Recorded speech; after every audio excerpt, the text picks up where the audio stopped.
Assalamualaikum warahmatullahi wabarakatuh. Kami dari kelompok 6 akan mempresentasikan materi mengenai teori keputusan.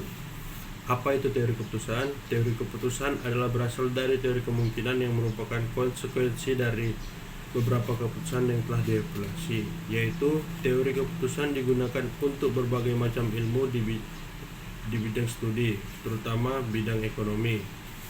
Selanjutnya, ada dua tipe pengambilan keputusan. Yang pertama, programmatic decision, prosedur khusus yang dikembangkan menangani untuk masalah yang rutin dan berulang-ulang.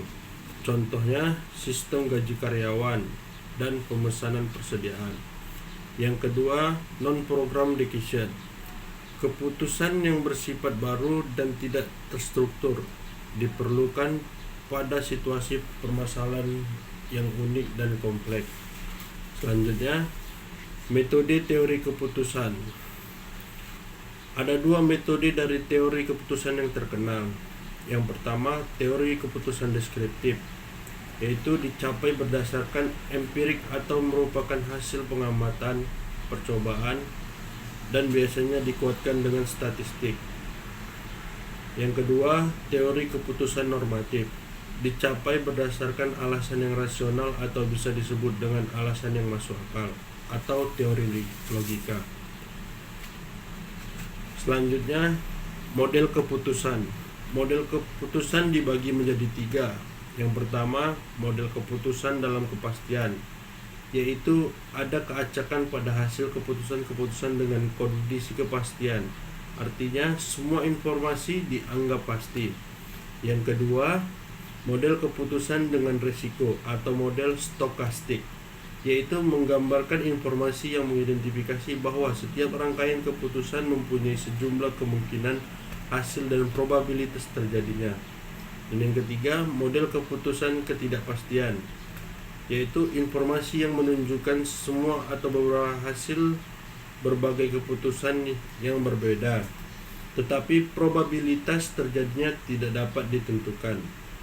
Langkah-langkah analisis keputusan terdiri atas 6, yaitu yang pertama, merumuskan pernyataan keputusan, yang kedua, menetapkan kriteria keputusan, yang ketiga, menetapkan alternatif keputusan, yang keempat, menentukan bobot masing-masing kriteria, yang kelima, membuat matriks penilaian, dan yang terakhir yaitu menentukan tindakan terpilih. Unsur-unsur analisis keputusan ada 4, yaitu yang pertama, sasaran bagi keputusan, yang kedua, pernyataan keputusan, yang ketiga, alternatif atau pilihan, dan yang terakhir, konsekuensi pilihan. Selanjutnya, apa itu analisis keputusan?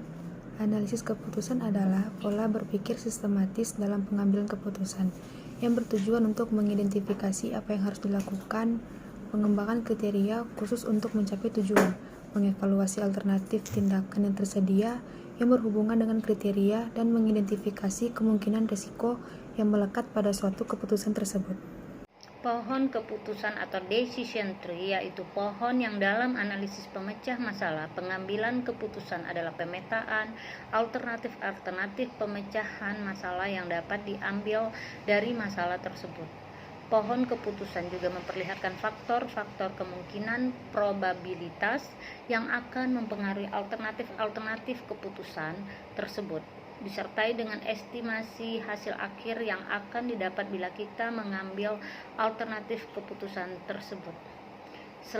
Di sini ada contoh gambar pohon keputusan. Di dalam contoh gambar pohon keputusan terdapat beberapa ikon, yaitu lingkaran yaitu chain atau kemungkinan, selanjutnya lingkaran bergaris yaitu alternatif atau kemungkinan yang terjadi, persegi panjang yaitu keputusan atau decision, persegi panjang bergaris yaitu alternatif keputusan, dan terakhir yaitu garis lurus yaitu garis penghubung atau frog.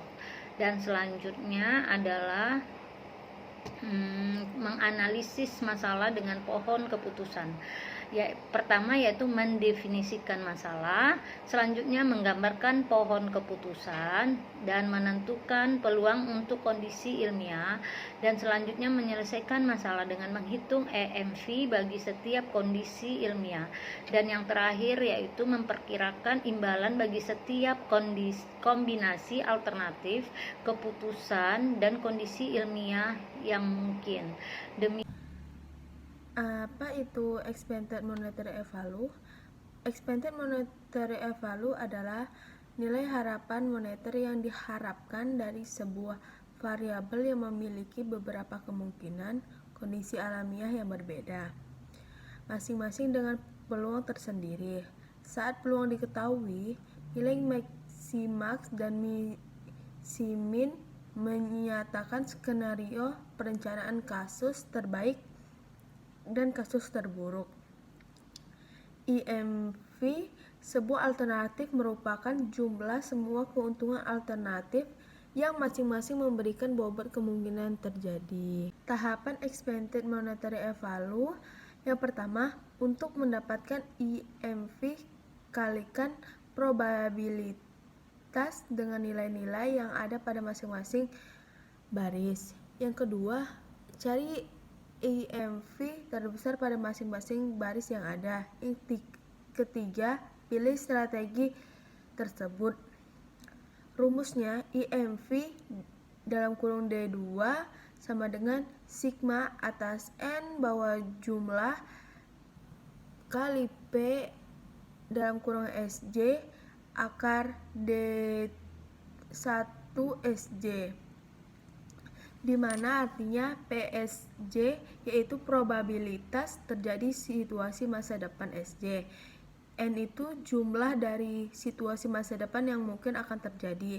PSJ lebih besar 0, probabilitas terjadi situasi masa depan lebih besar atau sama dengan 0. Budi memiliki sejumlah uang untuk disimpan kedua pilihan proyek, yaitu ada pilihan A dan B. Kemungkinan pilihan A akan menghasilkan 20% dengan nilai laba 50 juta. Kemungkinan sukses dengan 20% atau disebut dengan 0,20 dengan nilai 50 juta. Kemungkinan gagalnya yaitu 80% atau 0,80 dengan nilai 0. Yang B, proyek B akan memberikan laba 45% dengan nilai laba 10 juta. Kemungkinan suksesnya yaitu 45% atau bisa dibilang 4,5 dengan nilai laba 10 juta. Kemungkinan gagalnya yaitu 55% atau 0,55 dengan jumlah 0. Dengan masukkan rumus EMFA, peluang A, sigma probability kali nilai payoff yang diharapkan. Dimasukkan yaitu 0,20% kali 50 juta ditambah 0,80 kali 0 sama dengan 10 juta. Yang bagian peluang B-nya EMFA sama dengan sigma probability kali nilai payoff yang diharapkan sama dengan 0,45 kali 10 juta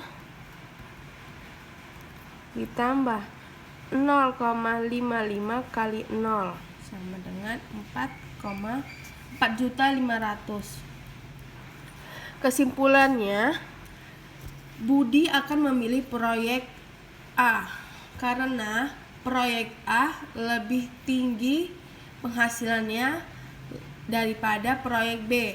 Proyek A penghasilannya itu 10 juta, proyek B 4.500.000. Terima kasih.